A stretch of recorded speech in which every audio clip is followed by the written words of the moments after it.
USA are on the verge of party poker Mosconi Cup glory, but Europe's still got plenty of fight left in them yet. Welcome to Off the Rail.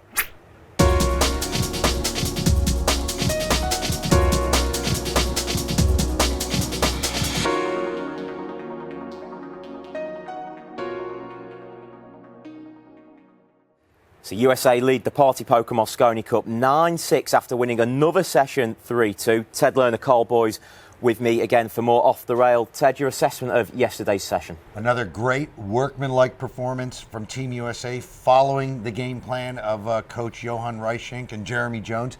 And the problem, I think, with Team Europe, had a good chance at a fight back there, and just too many errors throughout today. I mean, it started early on. Kazakis blew it against Woodward, and I think the real thing was Jason Shaw against Woodward. That was an epic match. I mean, that was as good a drama as I think anyone will ever see in the sport of pool, ever. Yeah, I agree. Right? It was an absolute classic. It was. I mean, I'm curious to know, Karl, as a player, Jason is so emotional. Do you think that comes back to bite him? Does he kind of shoot himself in the foot there? I mean, he had two mistakes, two ball in hand he gave away fouls in that last round. I don't want to say it affects him, but I can understand what you mean. I mean, he's so pumped up, and at the last hurdle, has it affected him? I don't know. I'm not so sure, but I do feel like Europe have missed a big trick there. But what about USA? Skylar Woodward won all 3 points for his team today, including a couple of double wins. He's been brilliant this week, Karl. Yeah, I think he has missed a few balls, and he sort of got away with a few things, and like I said, Jason should have won that match. You know, he had a great opportunity, and it had been a good match up until the last rack. And I just can't help but think Europe should have probably won that session 4-1, and they lost 3-2, and it's 9-6. And obviously tonight, it's really important they win the first 2 frames for me, 2 racks. Yeah. It was important they won that last match last night as well, the doubles match with Kazakis and Aushin. Yeah, and Thorpe and SVB came out a little flat there. That may come back to haunt them. They kind of seem like, well, okay, we're fine now. We're up, we got 9 points, because the big difference, if you have 10, you only need 1, it's over. But 9, you need 2. But Albin Aushin, I mean, he has been unbelievable for Europe. Yeah, he has been absolutely great. He's been the rock of the team. He's, like you're saying about Jason, all pumped up. He's completely the opposite. Yeah. So calm, and I can't even think if he's made any mistakes. I mean, you know what I mean? He's just been so solid and in great touch, and the last point there was obviously massive for 9-6. You wonder where Europe would be without him. Yeah, I mean, it's a fair point. It's just a real funny situation we've got now, because it's the last night, it's singles, and we're not used to it being in this position, so it's quite uncharted territory. I think if Europe comes out and wins 1, there may be a little bit of panic coming into the USA. This is going to be hard. It's not going to be, I doubt they're going to waltz to the Mosconi Cup. It's been all these years. All that's going to start to creep back into their minds as they get closer, you know? Yeah. So they need to get that first match. Now, you know who the Europe's coming out with. As we just said, it's going to be Aushin, but yeah, you would who does the United States? There's two different schools of thought here about who Johan comes out with. Does he come out with who he thinks is his weakest player, which is, at this point, you'd have to say Corey, or does he save these guys for later? Does he put out the big guns right away? The thing is, Europe are in a position now where they have to go strong. So for me, Albin's going on first. If he's not going on first, it's going to be Jason. But they're going first. Albin, Jason. It's going to be Albin, right? Jason, or Jason and Albin. I would think Neil's third, and then sort of whatever the last 2. And Johan will know this. So does he take a big risk and put like Skylar or Shane on, or Tyler, who's played fantastic, or does he throw not a weaker player, you know what I mean? Just the player that you might not. I do, but if you say Corey, maybe they're weaker player. If you put him out and he loses, USA are then. Right, you're giving some momentum to to your opponent. You're giving momentum. So I think you need to come out and establish that 10th game, that 10th point immediately. And so who would you go with for USA? For USA, well, Tyler Steyer would be a good bet. Yeah, he's been very steady. Okay, and then you got to go Skylar second and Shane third. So you're going strong. Well, you got to. But you saved Shane for third, so he might not play again. That's right. Yeah. That's right. You want to win the Mosconi Cup after 9 years? Kick down the front door. Don't talk about this, backdoor stuff and thinking too much. Kick it down. Yeah, I'm not so sure. I think you're going to see. That's all I have to say. I think you're going to see some tactics. You guys can have the rest of the show. Calm down. I think you're going to see some tactics from Johan Lee. Okay. I really do. But we have forgot to mention. We forgot to mention. We predicted the correct score last night. Oh yeah.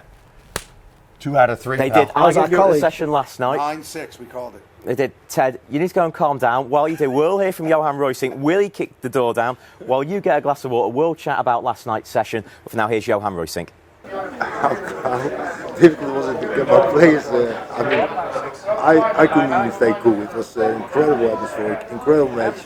How often can you see on a hill match so many ball in hands, mistakes, kicks? It was a crazy game, the last one. So happy that we won it and that Skyler pulled it through. It was his day. He played 3 times. He needed to show up. He did, which I'm very grateful for. He's such a huge talent. So. I'm glad he showed it to the world. I believe when we started, everybody said, just make it a good fight. I said, hey, we're coming here for a good fight. We're coming here to win because I think these players deserve it. They've committed. They are very devoted. They've shown it in the last couple of months that they are actually very, very good players, and we beat the Europeans. So for me, it was all about trying to win, which is not easy when you have the history of 8 losses. But if you just put that aside, then I think that we were on 50-50 getting into this event. I think the Europeans didn't think that. So as soon as we applied pressure, a couple of them broke down a little bit. We took advantage, which meant we won every day. We came back on the first 2 days. This day was already after 4 matches. And then the last one we lost, so we were a little bit disappointed on the last one. But okay, that's how it is. We won every day, and now indeed we need 2 points. So we got to stay focused and make sure we play our best game, which we did the last couple of months. And then I think fully believe that we get this cup. Yes. Well, we've sent Ted off to calm down. So, Karl, let's take a look at some of last night's action. Start with the very first rack of the day. A bit of an uncharacteristic miss from Tyler Steyer. Yeah, obviously it's the very first rack, 640 USA. Easy shot really, but just cues across it. And like you say, was this a moment where we'd finally seen the young kid wobble a little bit? But I don't know, Neil's just not really been himself this event. And as you can see here, it's 1-0, obviously they won that rack. And this is a really easy kick shot. The 3's over the middle pocket. He don't even hit the 3, which is actually unbelievable. It's almost like you couldn't miss that shot. And I don't know, there's just been something with Neil's firing where he's just not been quite at the races, and they ended up losing that point. And if they'd have won the point, everybody's up for it. It's 6-5, but then it's 7-4, and you're trying to fight back, but it's like a dagger to the heart, and it was a real shame, really. And then they lose the next point as well with Alex Kazakis. Yeah, Kazakis come on and he's played all right so far, to be honest. Speed control's not been great, and this clip here, the 8-ball, he's like over it, this 8-ball, by an absolute mile, and it's an important rack. And he's ended up going for a double on the 9-ball. He's missed a double. Skyler makes a great 9, and obviously ends up winning the match, and it just went from bad to worse, really. But then third match, they get a bit of hope with Clancy catching and Neil's finding that doubles match. Yeah, Neil's, as you can see, it's 4-2. There was actually 4-1 up in this match, and this is another kick shot, little swerve shot, only just misses the 2, but it's a shot you would expect him to make. So it's another error, but like you said, they ended up coming through, and they played okay together in the doubles, to be fair, and they won a point, and it was 8-5, so that sort of gave them a little bit more hope. And then take us through one of the matches, not just of the night, but of the week so far. Skylar Woodward, Jason Shaw. We've got a few different clips from that one here. Yeah, this was unbelievable. Obviously, Niels and Catchy had won the point, and everyone thought, oh, Jason's on next, 8-6, we're going to have a final finale. And it was just, it was a really intense, I was sat out in the arena watching it, and you could just feel it. Jason was so pumped up, the crowd, they were singing, Jason Shaw, it was just mental out there. And Skylar missed a trick there. he played a bad positional shot to get on the 9. He missed the 9 and he got a little bit lucky, but where the 9's landed here, it's like a big pocket. So as long as you make contact, the 9's going to go in. And after this shot, when he makes it, he starts going absolutely mental and it's 4-3. But then Skylar was blessed with a break and run. Really nice split, break and run. And this here, that is uncharacteristic from Jason. Is he too pumped up there? Yeah, I think he's too pumped up, to be honest. It was you know, it was wild out there, and it's late on at night, and I just think no one thought he was going to miss that shot. He didn't really miss pots, and as you can see there, just overspins the cue ball. Maybe should have played it with a bit of check left hand side, and as you can see, Skylar's jumping up there, and Skylar plays a fantastic safety shot here because Jason got a little bit lucky. He didn't leave the pot on, and Skylar played a fantastic safety shot here. Great speed control to get the cue ball in behind the 9 ball there, and Jason missed this shot. So it's 4-4. USA are 8-5 up, and Skylar ended up messing that up. And as you can see here, this is a jump shot I expected him to make as well.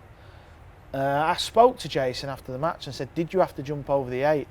He said he did, so we'll obviously have to take his word for that. But I don't know, it was just, it was like the story of the night. Europe just didn't get it done, and it was just a real bad night for Europe. And of course, it was that shot that brings Skylar back to the table. He sees it out from there, and he gives a bit to the crowd as well. He gives a bit back. Yeah, because obviously Jason was doing it every rack, and I suppose the pressure of Skylar not running out when he should have with ball in hand, and then obviously getting a bit lucky that he got back to the table.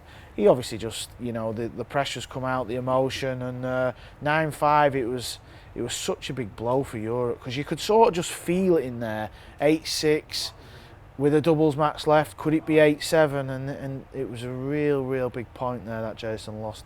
And that Skylar won, and he's actually on course now to be MVP if USA pick this up. He's had a good week. He's had a good week, but he has missed. He's made a lot of mistakes, but he hasn't been punished. That's the bottom line. And he's made some good shots, and you know, fair play. He's a lot better than what he has been in previous years. He's come here a different man. You can see he's pumped up, and it was a big point. And finally, Europe do take a bit of hope into tonight because of this man. He's been a rock for Europe this week. Albin's been unbelievable. He honestly, he's like, I know we've said it, but Jason's pumped up and blah blah blah. That's the way he likes to play. Albin, he doesn't like say a word. He's so calming, but his cue ball and his touch, he's had the speed of the table down. He's always been in good line. He's made some difficult shots where his partners have left him. He's been unbelievable, and he's give Europe a little bit of hope. But Europe, to me, I just don't see how they're gonna do it. But it's singles day, and you never know. Yeah, anything can happen, and that's what the European captain Marcus Schmatt is hoping. He spoke to Jake Asby last night. Things have not been going our way, and a few mistakes from our side. But still, I feel like we didn't really deserve to be 9-6. But tomorrow is a whole new. They have to win 2 more games, and we have to just catch up, and keeping them positive, and the whole 5 of them are ready to just fight tomorrow. So yeah, the double team look. I mean, Shane missed I think 3 balls on that game. You know, I don't really know if maybe they're feeling a little bit pressure now to get on hill, and you know, we are battling. I mean, look at Albin and Kazakis. Kazakis hasn't won a game yet, and he played like for to stay alive in his life. I mean, he played really good. So that just shows you how much team spirit the team have, what we're capable of doing, and I'm hoping for a comeback tomorrow. Marcus Schmatt there talking to our roving reporter Jake Asby last night. Guys, work for Europe to do. Can they get this back, Ted?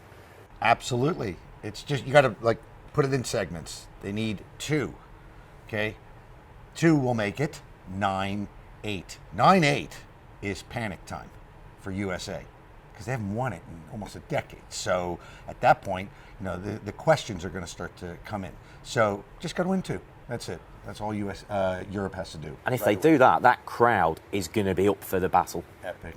Right? Yeah, I mean, like Ted says, they definitely need to win the first 2. My only concern is I've not seen where they're going to bring this back. Do you know what I mean? USA have won every session. I just don't really I've not got the feeling how they can do it. Well, I know they can do it on paper, I get it, but I just don't have the feeling they can do it. Well, yeah, and we've seen a lot of mistakes from Europe, untimely mistakes, right when they needed to make a good shot, and bad position and fouls and things like that. So, we haven't seen consistently great play except from Albin. But can USA close the door? They might hand it back to them. I don't know, but I haven't said. I just don't feel Europe can go out and actually win it. I think they need some help from USA. If USA win the first match tonight, is that it effectively over? You would think so. I would think so. I mean, you've played in 4 of these. I mean, at 10. Never lost though, pal. Never lost a session. That's right. You never lost a session. Never lost. But that's the point. Europe's never been in this position at all. They've never had to battle back, not in the last 8 years. So it is new territory for them. It's almost impossible at that point. I mean, it's just the air is going to come right out of the tire. And you can just feel USA. They're such a great unit. I know we keep saying it, but you can just sense it. You know what I mean? 10-6, you'd figure it's over. 10-7, yeah, but 10-8, anything can happen. Yeah. So that's why Europe it's must. Really, they got to get the first 2. That first point, we're going to presume it's going to be their MVP, Albin Alshan out there. He's been brilliant this week. If they get that point back, this could be one of the absolute epic Mosconi Cups, Karl. Oh, I mean, the way it's all unfolded and everything, I think it would be probably the best comeback in Mosconi Cup history, to be fair. Yeah. I mean, my prediction is going to be, I think it's USA's finally going to do it. Okay, 11-9. It's going to go to 9-8. 10-8, 10-9, 11-9, like that. I said 11-8 at the start of the week. I did say to Europe, I'm sticking with 11-8 though to Team USA. I'm going to say 11-7. Just a quick last word from you. If Europe come back tomorrow, yes, one of the great comebacks. But from a USA point, if they do see this out, from 11-3 here 2 years ago, 11-4 last year in Las Vegas, that is one of the great Mosconi Cup comebacks. Yeah, and as I said yesterday, I really think not only is it going to be great for the Mosconi Cup and great for Team USA, but it'll be great for American pool in general, because I think people will then see that this kind of philosophy works.